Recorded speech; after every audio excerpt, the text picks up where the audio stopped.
आज की कहानी शुरू करूं उससे पहले दो जानकारी आपके साथ शेयर करता हूं। पहली ये कि 17 साल के बाद 26/11 मुंबई का वो हमला, 150 से ज़्यादा लोगों की जानें गई। 10 पाकिस्तानी आतंकवादी समंदर के रास्ते कराची से होते हुए मुंबई पहुंचे और फिर उन्होंने कैसे ताज और बाकी होटलों में और फिर वीटी स्टेशन पर, और जिससे उस कसाब का भी नाम जुड़ा था, उन्होंने हमला किया। तो इस 26/11 के मास्टरमाइंड में से एक तहव्वुर राना को आखिरकार अमेरिका से आज शाम करीब 6:30 के आसपास दिल्ली लाया गया। यूएस के एक स्पेशल प्लेन से एनआईए की टीम उसको लेकर आई और पटियाला हाउस कोर्ट में पेश करने के बाद अब एनआईए उससे पूछताछ करेगी और ख़बर यह है कि उसका अब नया पता दिल्ली का तिहाड़ जेल होगा। तहव्वुर राना के ज़रिए 26/11 के हमले के पीछे पाकिस्तान की पूरी साजिश, कौन कौन लोग थे और वहाँ के लश्कर, बाकी के जो टेररिस्ट ऑर्गेनाइजेशन है, इन सब में और क्या इसमें पाकिस्तान की आर्मी और बाकी लोगों का क्या रोल है, तहव्वुर राना इस पर काफ़ी कुछ रोशनी डाल सकता है। हेडली एक और शख्स है जो अमेरिका में है, लेकिन उसको भारत अभी नहीं लाया जा सका। लेकिन तहव्वुर राना से पूछताछ में इस पूरी साजिश के बारे में कई नई जानकारी सामने आ सकती है।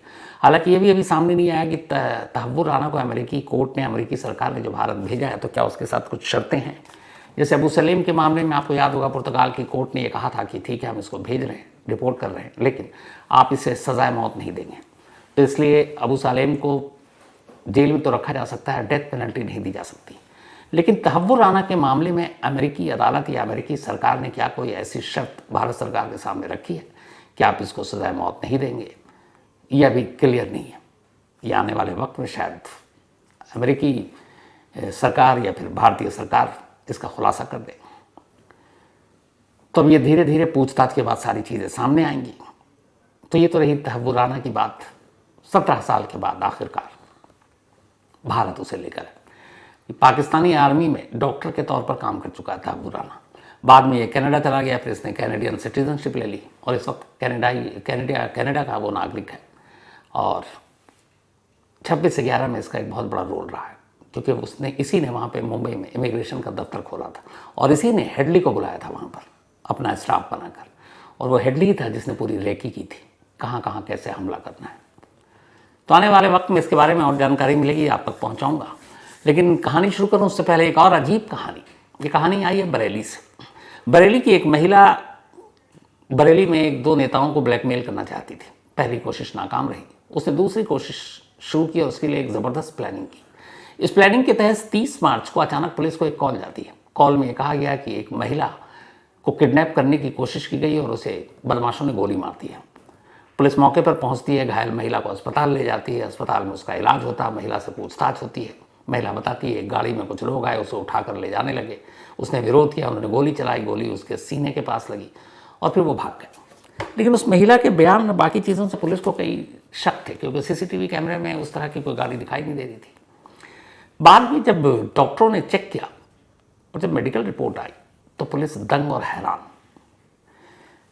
पता चला कि गोली तो अंदर जिस्म में धसी हुई है, लेकिन उस गोली और उस जख्म के इर्द गिर्द फायर आर्म्स के कोई निशान नहीं। जब गोली चलती है तो उसके आसपास बारूद और बाकी चीज़ों के भी निशान होते हैं।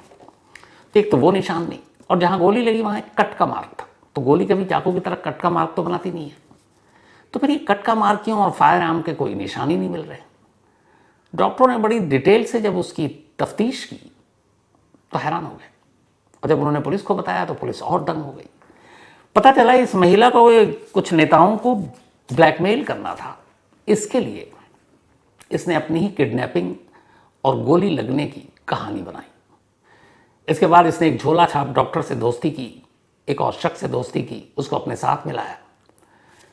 कॉइन्स होता है ना जो सिक्का, उस सिक्के को गर्म कराया, हिम्मत देखिए। उसके बाद अपने जिस्म में उस सिक्के को सटाया, लगाया, उससे एक गड्ढा बना, फिर उसके अंदर बाकायदा एक बुलेट को प्लांट किया, मतलब गोली जिस्म में सुराख कर उसके अंदर डाली और फिर बैंडेज वैंडेज करके सब हो गया। और इसके बाद फिर इसने ये नाटक किया और गोली निकाली बाकायदा डॉक्टरों ने। लेकिन हैरान ये थे कि कोई फायर आर्म्स के निशान ही नहीं मिले और कट के मार्क। तो मतलब उसने अपने आप को तकलीफ दी, कट के निशान किए, गर्म सिक्के से जलाया, गोली अंदर रखी। किस लिए? किसी को ब्लैकमेल करने के लिए। और अब ये हुआ है कि खुद जिसने गोली खाई है, चाहे अपने ही हाथों से, अपनी मर्जी से, अब वो जेल में है। तो सोचिए कैसी कैसी कहानियां सामने आती हैं। बरेली की है ये कहानी वैसे। अब आते हैं आज की कहानी के ऊपर। एक मौत इस वक्त भीलवाड़ा से लेकर गुजरात तक में चर्चा का विषय है। ये मौत एक लड़के की है जिसका नाम है राजकुमार जाट। राजकुमार जाट यूपीएससी की तैयारी कर रहा था, सपना आईएएस अफसर बनने का, और इसके लिए वो गुजरात अपने पिता के पास पहुंचा, पिता रतनलाल जाट। तो गुजरात में जिस जगह पर ये रहा करता था, वहां पे गोंडल एक जगह है राजकोट के पास, उसी गोंडल में इसने अपने पिता के घर के पास एक कमरा किराए पर ले लिया था ताकि पढ़ाई में डिस्टर्ब ना हो, और ये उसी कमरे में अपनी स्टडी किया करता था। 2 मार्च की बात है, ये शाम को मंदिर के लिए निकला, लौटा नहीं। पिता परेशान, क्योंकि ऐसा होता नहीं। तो उन्हें पता था बेटा मंदिर गया है। वो रात 10:30 बजे मंदिर पहुंचते हैं। मंदिर में राजकुमार मौजूद था। वो उसे बाइक पर बिठाते हैं, बाइक राजकुमार ही चलाता है, और दोनों बाप बेटे निकल जाते हैं। बाकायदा इसमें सीसीटीवी फुटेज है सारे मंदिर से निकलने के भी। फिर ये दोनों जा रहे हैं और अचानक एक स्पीड ब्रेकर आता है। स्पीड ब्रेकर पर शायद वो बाइक का बैलेंस बना नहीं राजकुमार से, और जैसे ही ब्रेकर पर पहुंचते हैं, पिता उछलकर बाइक से नीचे उतर जाते हैं। अब पिता एक तरफ हैं, फिर राजकुमार बाइक को मोड़कर उनके पास लाता है। अब पिता और बेटे दोनों में बहस हो रही है। वो कह रहे हैं कि तुम ठीक से बाइक नहीं चला रहे हो। इत्तेफाक से जहां पर यह बहस हो रही है, वो घर इसी गोंडल विधानसभा क्षेत्र के विधायक का है। ये विधायक इस वक्त एक महिला है। अब इनकी भी एक कहानी है। ये जो अभी विधायक हैं, उनके पति हैं, उनका नाम है जयराज सिंह जडेजा। जयराज सिंह जडेजा एक बाहुबली नेता, अच्छा खासा इनका जलवा, और ये वहीं से पहले विधायक थे। लेकिन इनके ऊपर 2 कत्ल के इल्ज़ाम लग गए। मामला कोर्ट में गया। अब ये चुनाव लड़ नहीं सकते थे। तो जो अपने देश की राजनीति में होता है बरसों से, जयराज सिंह जडेजा ने अपनी जगह अपनी बीवी को टिकट दिलवा दी। उसके बाद चुनाव हुआ, बीजेपी की टिकट पर उनकी वाइफ जीत गई, और अब वो विधायक है, और 2 बार वो जीती हैं। अभी भी करंट विधायक वही है। अब जयराज सिंह पूर्व विधायक है, एक्स एमएलए। तो उनकी पत्नी जो है गीता बा जडेजा, ये इस वक्त विधायक है। अब इन दोनों के एक बेटा है गणेश जडेजा।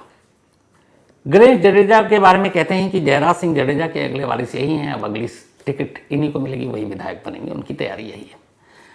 पर पिता जयराज सिंह जडेजा की तरह गणेश जडेजा के ऊपर भी इल्ज़ाम लगे।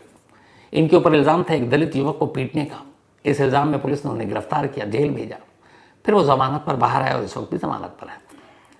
तब यही जडेजा परिवार का ये घर, मतलब गोंडल के एमएलए का घर है। अब कहानी यह है कि उधर राजकुमार और उनके पिता रतनलाल बाइक पर आ रहे हैं। स्पीड ब्रेकर के पास पिता उतर गए, बेटा बाइक घुमा कर लाता है। बाप बेटे को डांट रहे कि तुम ढंग से गाड़ी चलाओ, एक्सीडेंट हो सकता है। अभी दौरान में दोनों में जो भी बातचीत हुई, थोड़ी ऊंची आवाज़ में हो रही थी। इत्तेफाक से जिस जगह पे बात हो रही है उसके ठीक बराबर में वहाँ के एमएलए का ये घर। अब उनके बहुत सारे बॉडीगार्ड और बाकी लोग हर वक्त घर में रहते हैं। नेताओं के घर के थोड़े अलग ही रंग होते हैं। तो उन्होंने देखा 2 लोग शोर मचा रहे हैं, आपस में बहस कर रहे हैं। अब इन दोनों को घर के अंदर ले आया गया। घर के अंदर कुछ और भी लोग बैठे हैं। बाकायदा बाप बेटे को कुर्सी पर बिठाया जाता है। सीसीटीवी फुटेज भी है इन लोगों के घर के अंदर बैठने का। बैठाया गया, उसके बाद 15-20 मिनट तक वहाँ रहे। फिर ये बाप बेटे वहाँ से निकलते हैं, बाइक पर बैठते हैं और घर चले जाते हैं। घर के अंदर के जो सीसीटीवी फुटेज है वो तो पुलिस ने दे दिया, वो भी 2-3 मिनट का है लंबा, लेकिन निकलते हुए फुटेज नहीं दिया पुलिस ने। मीडिया को फुटेज बाकायदा सेलेक्टेड विजुअल दिया गया, घर के बाहर का नहीं। अब घर के बाहर के आगे की कहानी ये है कि राजकुमार के पिता रतन का कहना है कि वो अपने बेटे के साथ मोटरसाइकिल पर घर पहुंचे। घर आने के बाद राजकुमार ने कहा कि अब मैं अपने कमरे में जा रहा हूँ, पढ़ाई करनी है, फिर सुबह उठना है। तो वो अपने कमरे में चला गया। अब 2 से 3 मार्च की सुबह हो गई। 3 मार्च की सुबह रतनलाल अपने बेटे के कमरे में पहुंचते हैं, पर देखते हैं राजकुमार है ही नहीं, कमरे से गायब। उन्हें लगा आसपास होगा, ढूंढा, कहीं मिला नहीं। सुबह से शाम हो गई, कहीं पता नहीं। आखिरकार उन्होंने शाम को थक हार कर पुलिस में जाकर उसकी मिसिंग रिपोर्ट लिखा दी। पुलिस ने मिसिंग रिपोर्ट लिख ली, लेकिन राजकुमार का कोई सुराग नहीं मिला। 3 से 4, 5, 6, 7, 8, 6 दिन बीत गए। 9 मार्च को अचानक राजकुमार के पिता रतनलाल को पुलिस फोन करती है और कहती है आप राजकोट के सरकारी अस्पताल आ जाइए। इस सरकारी अस्पताल पहुंचते हैं, वहाँ उन्हें मुर्दा घर में ले जाया जाता है। मुर्दा घर में एक लाश दिखाई जाती है और कहा जाता है कि आप इसको पहचानिए। लाश देखते ही रतनलाल रो पड़ते हैं, वो उनकी उसी बेटे राजकुमार की लाश थी। अब उन्हें कुछ समझ में नहीं आ रहा, बदहवास जवान बेटे की लाश सामने। फिर पुलिस वाले बताते हैं कि आपके बेटे की मौत रोड एक्सीडेंट में हुई है, पर किस गाड़ी ने टक्कर मारी, कैसे मारी, कहाँ मारी, हमें पता नहीं। और हमें यह भी पता नहीं कि ये राजकुमार है। ये लाश तो कई दिन से यहाँ के मुर्दा घर में पड़ी है, लेकिन फिर हमें पता चला कि राजकुमार नाम का भी एक लड़का गायब है, तो इसलिए हमने आपको बुलाया। तो अब 7 दिन के बाद ये शिनाख्त हो रही है कि लाश किसी और की नहीं, रतनलाल के बेटे राजकुमार की है। अब जब पिता को ये सारी बात पता चली तो पिता ने कहा कि मैं मान ही नहीं सकता हूं कि मेरे बेटे का एक्सीडेंट हुआ, इसके पीछे साजिश है। और उन्होंने कहा कि साजिश की कड़ी लोकल एमएलए के घर से जुड़ती है, उसी घर से जिस घर में 2 मार्च की रात बाप और बेटे गए। अब रतनलाल अपना मुंह खोलते और कहते हैं कि जब वो घर के बाहर उस रात दोनों बाप बेटे में कुछ बहस हुई, तब कुछ लोग आए, अंदर ले गए और उन्होंने अंदर मेरी आंखों के सामने मेरे बेटे की पिटाई की। और पिटाई करने वालों में बाकी लोगों के साथ साथ विधायक जी का बेटा गणेश जडेजा भी शामिल था, जो ऑलरेडी पिटाई के एक मामले में जेल जा चुका था और जमानत पर है। उन्होंने कहा कि काफ़ी उन्होंने पिटाई की, उसके बाद फिर हमको छोड़ा, हम बाहर आए और घर गए। अब जब सीसीटीवी कैमरे और पुलिस की बातें आई तो उन्होंने कहा कि जो सीसीटीवी कैमरा है, ये मैं नहीं कह रहा हूँ, खुद राजकुमार के पिता का कहना है कि उन्होंने सेलेक्टिव विजुअल जारी किया। वहाँ पे कम से कम 15-20 मिनट रुके थे जिसमें जब पिटाई हुई, लेकिन वो वीडियो जारी नहीं किया गया, सिर्फ 2-3 मिनट का वीडियो जारी किया गया, कुर्सी पर बैठे हुए हैं। और घर से निकलने की भी वीडियो जारी नहीं है क्योंकि बुरी तरह से पीटा गया था। अब उन्होंने इल्ज़ाम लगाया, जब इल्ज़ाम लगा तो एक नेता के ऊपर इल्ज़ाम, एक पावरफुल बाहुबली पूर्व विधायक, उनकी पत्नी मौजूदा विधायक और बेटे पर पिटाई का इल्ज़ाम। फौरन अपोजिशन को भी मुद्दा मिल गया, विपक्षी नेताओं ने कहा जांच होनी चाहिए। अब पुलिस के ऊपर भी प्रेशर पड़ा। अब पुलिस ने भी अपनी तफ्तीश शुरू की और फिर बाकायदा पुलिस को प्रेस कॉन्फ्रेंस बुलानी पड़ी। अब पुलिस ने प्रेस कॉन्फ्रेंस बुलाई और पुलिस ने अपनी कहानी सुनाई। उसने कहा कि जब ये मामला तूल पकड़ गया तो हमने जांच की। हमें जिस जगह ये लाश मिली थी उस जगह पे तो कोई सीसीटीवी कैमरा नहीं था, लेकिन उस जगह से गुजरने वाले रास्तों पर हमने बाकी सीसीटीवी कैमरे चेक किए। करीब 150 कैमरे को चेक किया गया। उन 150 कैमरे में जितनी भी गाड़ियाँ आई उन गाड़ियों के डिटेल निकाले गए। फिर उनके ड्राइवर से पूछताछ की गई कि 2 मार्च की रात उस रूट से कौन कौन गुजरा। तो उन्होंने कहा ऐसी पूछताछ में एक ट्रक ड्राइवर ने बताया कि साहब मैं 2:33 पर उस जगह से गुजरा था जहाँ से पुलिस को लाश मिली थी और तब मैंने एक लाश देखी थी पड़ी हुई।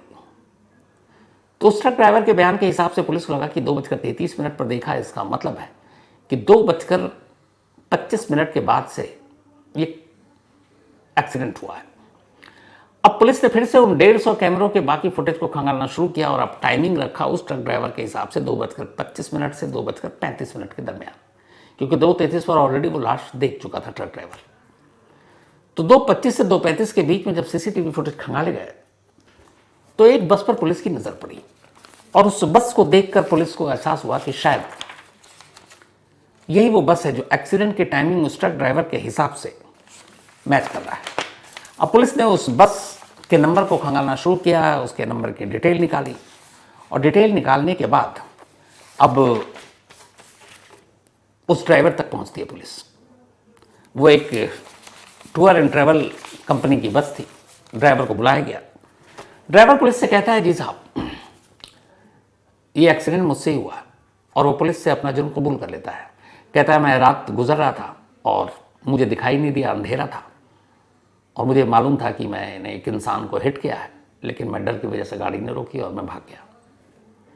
तो पुलिस ने प्रेस कॉन्फ्रेंस की और कहा कि जिस बस से एक्सीडेंट हुआ उस बस को भी पुलिस ने जब्त कर लिया और बोला कि एक रोड एक्सीडेंट का मामला है, इसमें और कुछ नहीं है। लेकिन कमाल ये था कि पुलिस की सारी दलील के बावजूद राजकुमार के घर वाले इन चीज़ों को मानने को तैयार नहीं थे। इसी बीच में पोस्टमार्टम रिपोर्ट आ गई। पोस्टमार्टम रिपोर्ट में ये लिखा था कि राजकुमार के जिस्म पर 43 इंजरी मार्क थे, 43 जख्मों के निशान। अब कई लोगों ने कहा कि जब एक्सीडेंट हुआ तो 43 जख्म के निशान कैसे हो सकते हैं? हालांकि एक्सपर्ट्स के हिसाब से हो सकते हैं। अगर कोई तेज़ रफ्तार गाड़ी टक्कर मारती है, पथरीली सड़क है, तो कई बार आप घिसटते भी हैं तो उसमें ज़ख्म के निशान बन जाते हैं। इसमें कोई हैरानी की बात नहीं है। लेकिन इसी पोस्टमार्टम रिपोर्ट में एक अजीब बात लिखी थी। वो अजीब बात ये थी कि राजकुमार के प्राइवेट पार्ट्स के अंदर अराउंड 7 इंच एक कट और जख्म मिला है। अब रोड एक्सीडेंट में इस तरह के जख्म, और वो भी प्राइवेट पार्ट्स के अंदर, ये थोड़ी सी हैरान करने वाली बात थी कि क्या ये एक्सीडेंट का ही केस है या टॉर्चर की वजह से हुआ है। अब इसी के बाद घर वालों ने लाश को लेने से मना कर दिया, अंतिम संस्कार करने से मना कर दिया और ये कहा कि दोबारा पोस्टमार्टम हो, सीबीआई की जांच हो। ये जब सब चल ही रहा था तभी एक दो और चौंकाने वाली चीजें सामने आई। पता चला कि जिस बस ड्राइवर को पुलिस ने गिरफ्तार किया ये कहकर कि किसी ने एक्सीडेंट किया है, उस बस ड्राइवर के मालिक को पुलिस से ही पता चला कि उसके बस से एक एक्सीडेंट हुआ और राजकुमार नाम का एक शख्स मारा गया। मतलब उस बस ड्राइवर ने पुलिस की गिरफ्त में आने से पहले अपने मालिक को इसकी जानकारी नहीं दी। अब ये बताइए कि एक ड्राइवर जो एक एम्प्लॉई है, अमूमन वो सारी बातें बता देता है, लेकिन उस ड्राइवर ने छुपाया और मालिक को भी पुलिस से पता चल रहा है, वो भी जब ये केस की जांच हो रही है और वो भी हफ्ता 10 दिन के बाद। तो ये भी एक बात लोगों को गले नहीं पहुंची, जख्म की बात गले नहीं पहुंची। दूसरा जो सीसीटीवी कैमरा है वो सिलेक्टेड जारी किया गया, ये भी बात हजम नहीं हो रही है। और इन्हीं इल्जाम और इन्हीं सवालों की वजह से अब राजकुमार की मौत शक के घेरे में है। और सबसे बड़ी चीज, कई चीजें इसमें पुलिस की भी भूमिका रही है। जब 2 मार्च की रात राजकुमार अपने पिता रतन के साथ वहां घर में पहुंचे, 20 मिनट का सीसीटीवी फुटेज था, लेकिन पुलिस ने सिर्फ 2 से 3 मिनट मीडिया को खुद से दिया। अमूमन ऐसे फुटेज मीडिया को दी नहीं जाती, देते भी नहीं है, लेकिन जो उनके हिसाब से उनके लिए फायदेमंद हो ऐसी चीज़ें लीक कर दी जाती हैं, तो वो दे दी गई। सवाल है कि जब बाकी के फुटेज, क्योंकि उसमें पिटाई के फुटेज थे, एक बाप चश्मदीद है, उसके आंखों के सामने उसके बेटे को मारा जा रहा है और विधायक का बेटा उसकी पिटाई में शामिल है, वो भी हाथ पैर चला रहा है, तो वो फुटेज मांगने पर भी मीडिया को मना कर दिया गया, कहा गया वो ब्लैंक है, खराब है, नहीं है, इतना ही था। जब शांति से बैठे हुए हैं सारे लोग, कुर्सी पर बातचीत हो रही है, वो फुटेज तो दिखा दिया गया, उससे मैसेज किया गया कि देखिए जो आए थे उनको समझाया जा रहा था, बात हो रही थी, लेकिन जहां एक्शन था वो गायब है। जब पिटाई हो गई तो यह है कि इतना मारा गया था कि वो ठीक से चल भी नहीं पा रहा था। तो अब उसके बाद जो बाहर के सीसीटीवी फुटेज हैं या रवानगी के हैं, जाने के हैं, वो गायब हैं, वो पुलिस ने दिए नहीं। क्यों नहीं दिए? क्योंकि शायद उसके देने से उसकी चाल से भी पता चल सकता था कि वो किस हाल में आया था और किस हाल में जा रहा है। ऑलरेडी जमानत पर है विधायक का बेटा पिटाई के ही मामले में, और अगर ये सारे सबूत आ जाएं तो जमानत कैंसिल, उसे दोबारा जेल जाना पड़ेगा। और अभी इन चीज़ों की जांच होगी और पिटाई का पूरा मामला, चूंकि पिता विटनेस है इस केस में, उनके सामने उनके बेटे को मारा गया, पीटा गया, तो फिर जमानत टूटेगी और वो जेल। बट सवाल ये है कि क्या अगर राजकुमार की मौत रोड एक्सीडेंट है तो ये सारे इत्तेफाक एक ही रात में हो गए। घर से निकला, विधायक साहब के घर के बाहर में बाप बेटे को अंदर घर पे ले जाया गया, उसके बाद वो वापस घर पहुंचा, घर के अंदर पिटाई हुई, फिर उसी रात वो गायब। और लाश पहले ही मिल गई, लेकिन कई दिनों तक लावारिस बताकर उस लाश को राजकोट के सरकारी अस्पताल के मुर्दाघर में रखा गया। पूरे 7 दिन के बाद 2 तारीख और 3 तारीख की दरमियानी रात की ये कहानी है, और 9 मार्च को उसके पिता को बताया जाता है। तो गुमशुदगी की रिपोर्ट लिखाने के बावजूद एक बेसिक पुलिसिंग होती है कि जब गुमशुदगी की रिपोर्ट लिखाई जाती है तो आसपास के जितने भी थाने उनको अलर्ट कर दिया जाता है कि ये उम्र है, ये नाम है, ये हुलिया है, अगर कहीं कोई मिले, कोई लावारिस लाश भी मिले तो आप इन्फॉर्म करो। और ये 3 मार्च की ही रात को लाश मिल चुकी है। गुमशुदगी की रिपोर्ट 3 मार्च को दर्ज हो चुकी है, उसके बावजूद 4, 5, 6, 7, 8 लाश का कोई नाम लेने वाला नहीं। किसी पुलिस ने कोई इन्फॉर्म नहीं किया कि हाँ भाई ये एक लावारिस लाश मिली है। और फिर 9 तारीख को शिनाख्त होती है। तो ये गैप 1 हफ्ते का, एक्सीडेंट से पहले की पिटाई, विधायक साहब के घर के बाहर के शोर, उनके लोगों का उनको अंदर ले जाना, बस ड्राइवर का अचानक आना सीन में और कबूल करना, और सबसे बड़ी बात 150 सीसीटीवी कैमरे की तस्वीरें खंगाली गई और हर रास्ते को कवर होती हुई तस्वीरें थी, लेकिन जिस जगह पर यह बॉडी मिली, जिस जगह ये एक्सीडेंट हुआ, इत्तेफाक, बहुत सारे इत्तेफाक है इसमें, वहाँ कोई कैमरा नहीं था। मतलब एक्सीडेंट किससे हुआ, कैसे हुआ, कोई सबूत ही नहीं है, कैमरा नहीं था। बाकी के 150 कैमरे से उस बस तक पुलिस पहुंच गई, उस ड्राइवर तक पहुंच गई, लेकिन जो मौका वारदात है, क्राइम सीन है, वो अंधेरे में है क्योंकि वहाँ कैमरा नहीं है। अमूमन क्राइम में ऐसी चीज़ें बड़ी सोच समझ के की जाती हैं कि कहाँ क्या क्राइम करना है, कौन सा इलाका है जो कौन सा जहाँ पे कैमरे में वो कैद हो सकता है, कहाँ कैमरे नहीं है। आजकल के क्रिमिनल इन सारी चीज़ों से अच्छी तरह से वाकिफ़ है। तो ये भी एक इत्तेफाक ही है कि जिस जगह पे एक्सीडेंट होता वहाँ कैमरा ही नहीं था और ये पता था कि यहाँ कैमरा नहीं है, बचा जा सकता है। तो बहुत सारी इसमें चीज़ें हैं और इसलिए परिवार मान ही नहीं रहा कि रोड एक्सीडेंट है और उनकी मांग सिर्फ एक है और वो ये है कि इस केस की सीबीआई को जांच सौंपी जाए, क्योंकि ये रोड एक्सीडेंट नहीं बल्कि एक साजिश है और उनके बेटे का कत्ल हुआ है। एक यूपीएससी की तैयारी करने वाला आईएएस का सपना पाले एक नौजवान, उसकी मौत के बाद उसके माँ बाप की इतनी तो मांग जायज़ है कि कम से कम उन्हें पता चले कि उनके बेटे की मौत की हकीकत क्या है। मुझे लगता है जब इतने सारे केसेस की जांच होती है, सच्चाई सामने आती है, इस केस में भी होना चाहिए। और इस केस में पुलिस की भी पूरी जो भूमिका है वो कई मामलों में इसलिए और शक के घेरे में आ जाती है कि जब आप सीसीटीवी दे रहे हैं तो आप सिलेक्टेड पार्ट क्यों दे रहे हैं, आप पूरा का पूरा। और अगर शुरू के 2-3 मिनट के हैं, फिर लास्ट में हैं और बीच के गायब हैं, तो और भी डाउट क्रिएट होता है कि जब खास पल के जो कैमरे के विजुअल हैं वो कहाँ गए। अगर टेक्निकल फॉल्ट है, किसी ने छेड़छाड़ किया, किसी ने डिलीट किया, इन सारी चीज़ों की भी जांच होनी चाहिए। तो बस दुआ यही है कि राजकुमार की मौत का जो भी सच हो वो सामने आए। इसी के साथ कहानी में आज इतना ही है, लेकिन